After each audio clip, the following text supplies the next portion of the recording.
I have a couple of very short pieces that I found in a book entitled Gray Heroes. And I think the subtitle is Elder Tales from Around the World, edited by Jane Yolen. And she has selected folk tales from different countries. And I found two of them that I thought was appropriate for our show today. This first one is called Kitta Gray, and it comes from Sweden. Some people described Kitta Gray as an ugly old woman. That's the way the person who told me the story put it. She said that Kitta Gray was an ugly but very smart old woman.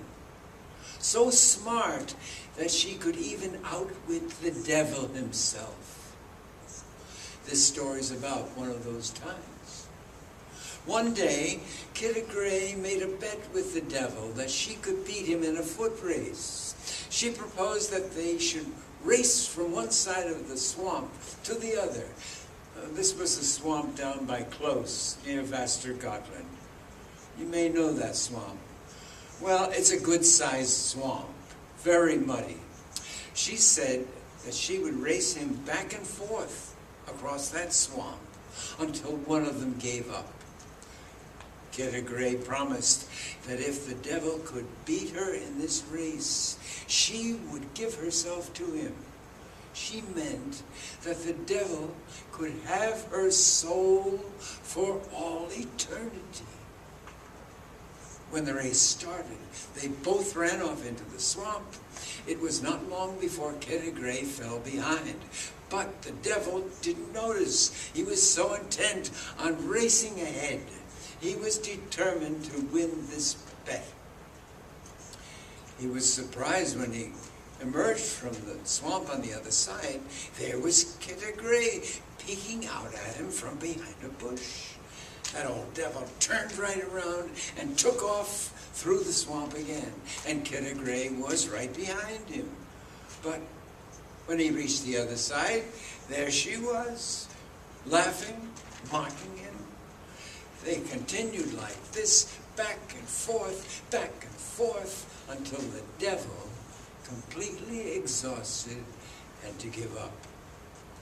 Now, the truth of the matter is that Kitta Gray had a sister who looked so much like her that you couldn't tell them apart. She and her sister had positioned themselves on either side of the swamp, and that was the way Kitta Gray fooled the devil. In the same village, there lived a merchant whose business was doing very poorly. The merchant would tell anyone who would listen that he had the best merchandise in the world, but he had no customers who would buy. One day the devil showed up. He offered to help. He said that he would get him so many customers that he would run out of things to sell. All he wanted was the merchant's soul for all eternity. The merchant said that if the day came that he ran out of things to sell, the devil could come for him. And then business began to pick up. One day the merchant realized that he had sold almost everything. Soon the devil would be able to claim him. Then he thought of Kitta Gray, and he sent for her and told her how things were. "Don't worry," she said. "Make a glass cabinet and put me inside. Tell people that I'm for sale." When the devil arrived, he asked how business was going. "Oh, very well, except for one item that seems very difficult to sell." The devil asked him what that item was. The merchant showed him the cabinet in which Kitta Gray sat, laughing and smiling and waving at him.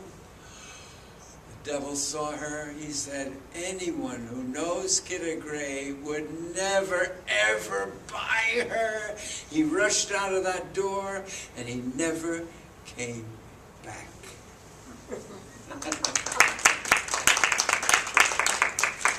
guess he wins once in a while, though, right? This one is from Syria. I can...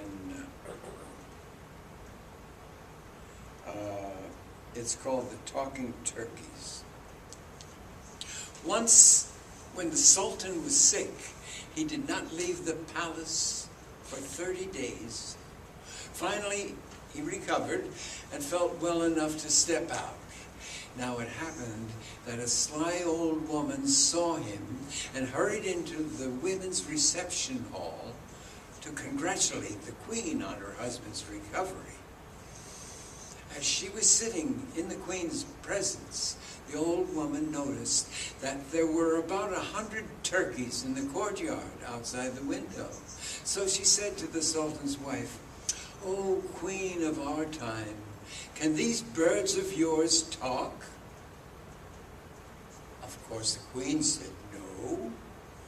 If you let me have them for 60 days and 60 nights, I will teach them to speak in 7 different languages."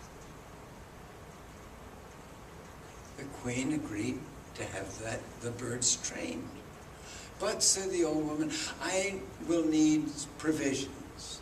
I will need 100 sacks of flour, 1 measure of nuts, 1 measure of sugar, and so much of this and so much of that." And the queen agreed to all that, gave the order, and servants brought all those provisions.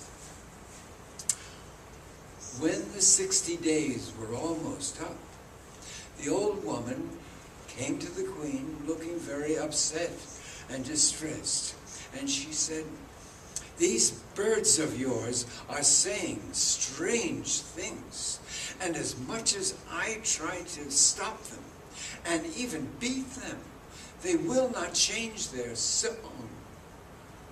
"What are they saying?" asked the queen. "Well, they say, the Sultan's daughter has a lover." Now it was the queen's look to distressed. "Kill them at once," she said. "And whatever you do, don't bring them back to the palace." The old woman obeyed the queen. She kept the turkeys at her house, dining on them herself, and cooking some for her son's wedding feast.